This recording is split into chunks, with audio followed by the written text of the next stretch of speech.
You're tackling a paper called Entanglement-Induced, Provable, and Robust Quantum Learning Advantages. Catchy title. Super catchy. But don't worry, we'll break it down. Yeah, so this is a research paper, which means it's going to be a little dense. It is, yeah.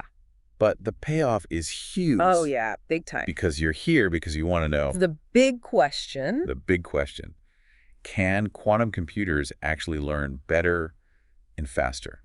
Than classical computers. Yeah, than the ones we use every day. Right, the ones we're all familiar with. And if so, what is the secret sauce? What gives them that edge, right? That's what we're here to figure out. Exactly. Unpack the jargon, all that stuff. Well, this research does tackle those questions head on. It does, yeah. And the findings are pretty remarkable. Pretty remarkable is an understatement. Okay, sure. They actually prove that quantum models, in certain tasks, can learn exponentially faster. Oh, yeah. Exponentially faster. Exponentially faster. That sounds almost too good to be true. I know, right? It's like, come on. Can you break that down for me? Okay, so think of it this way. Okay.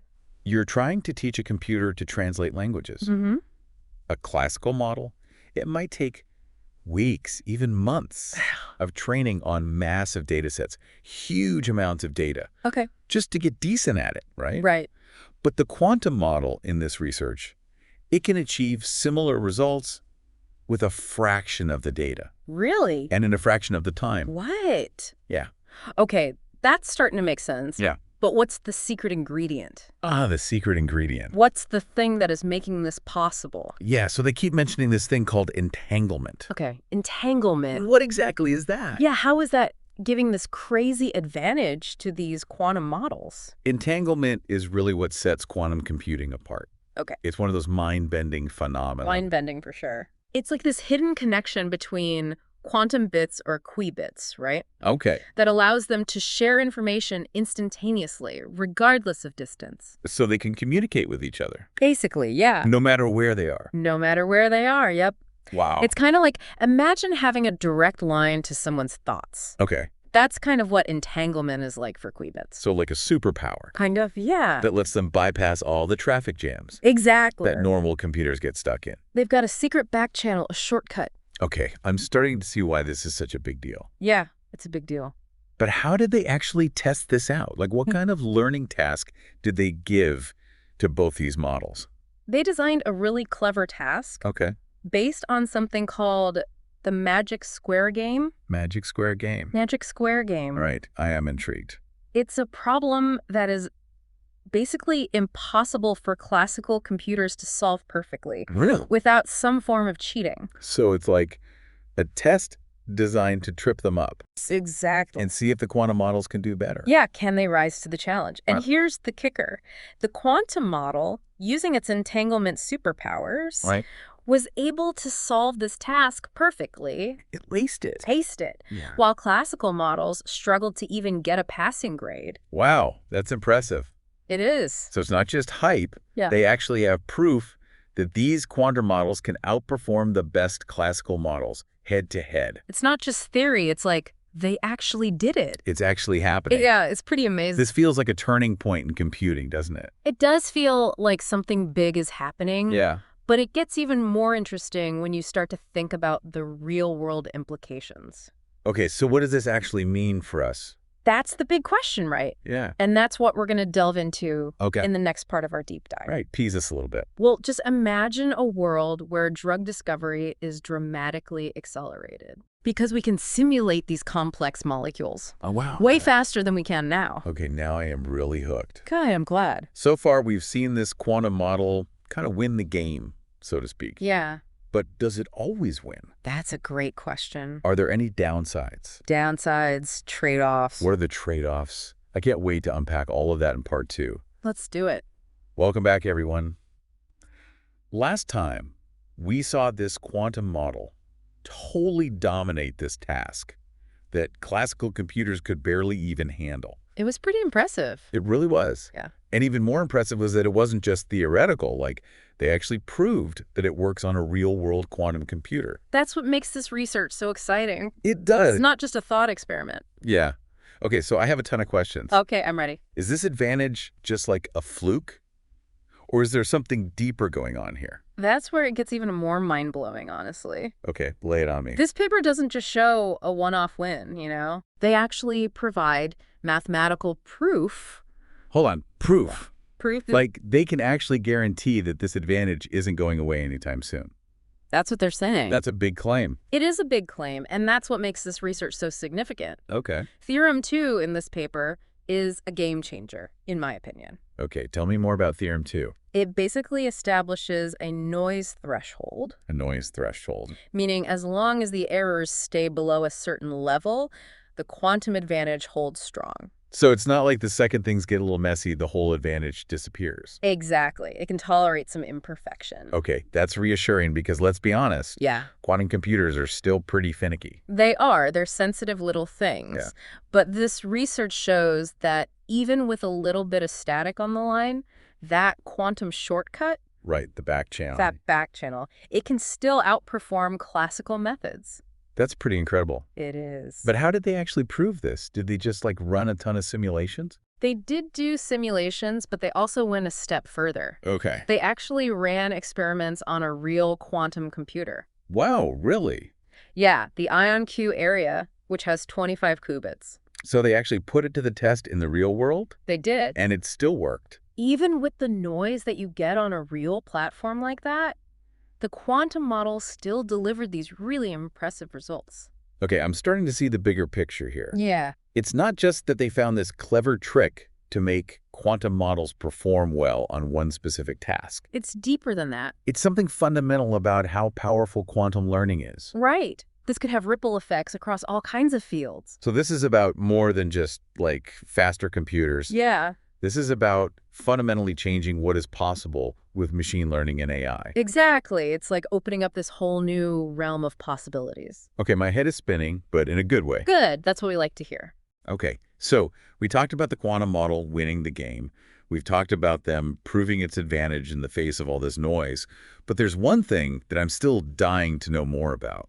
What's that? This whole training speed thing. Ah, yes. They keep saying that this quantum model learns way faster. Way faster. But how much faster are we talking? And what does that mean for, actually using this in the real world? That is a fantastic question, and it leads us to, I think, one of the most exciting findings in this research. Okay.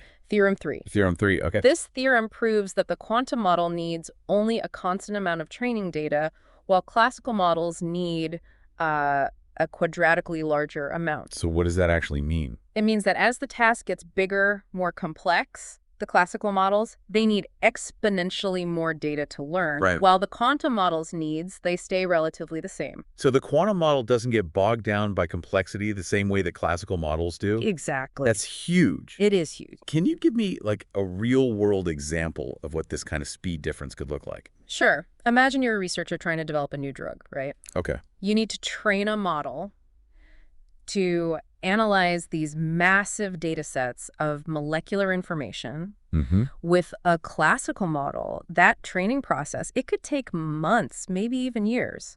Wow. But with a quantum model, you could potentially achieve the same level of accuracy in a matter of days or even hours. So we're talking about cutting research and development time from years to weeks. Potentially, yeah. That would change everything. It would revolutionize so many industries. Are there any limitations to this, like faster training? Well, there are always challenges when you're dealing with cutting-edge technology. Sure. Quantum computers are still in their early stages of development. Right. There are limitations in terms of qubit count, coherence time, error correction, Okay. all that stuff. So it's not quite ready for prime time yet. Not quite, but the progress is happening so fast. So it's not a question of if, but when.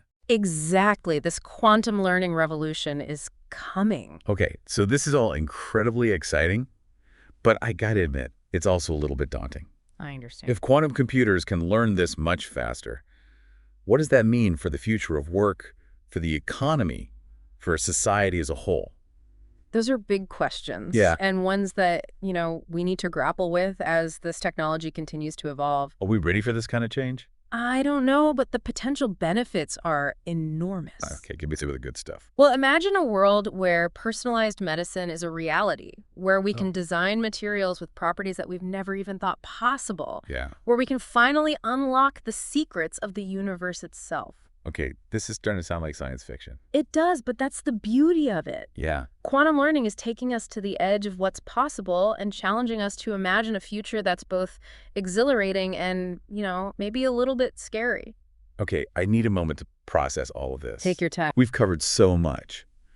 The quantum model winning, the proof of it being robust. Yeah. The insane potential of this faster training. It's a lot to take in. It is, but there's one more thing that I'm really curious about. Okay, what's that? They keep mentioning that this advantage might apply to all sorts of tasks, not just this specific one that they tested. Right. But what kind of tasks are we talking about? And what are the real-world problems that this quantum learning could actually help us solve? Well, to answer those questions, you're going to have to stick around for the final part of our deep dive. Okay, I'm hooked. Go. Welcome back, everyone, for the final part of our quantum learning journey.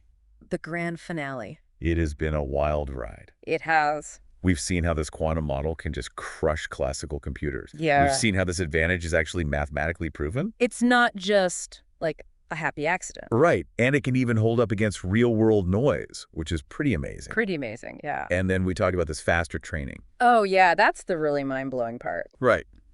Like cutting research time from years to weeks. Sign me up. Right. Who wouldn't want that? But I'm still left with this, burning question. Okay, I'm sensing a but coming. Yeah.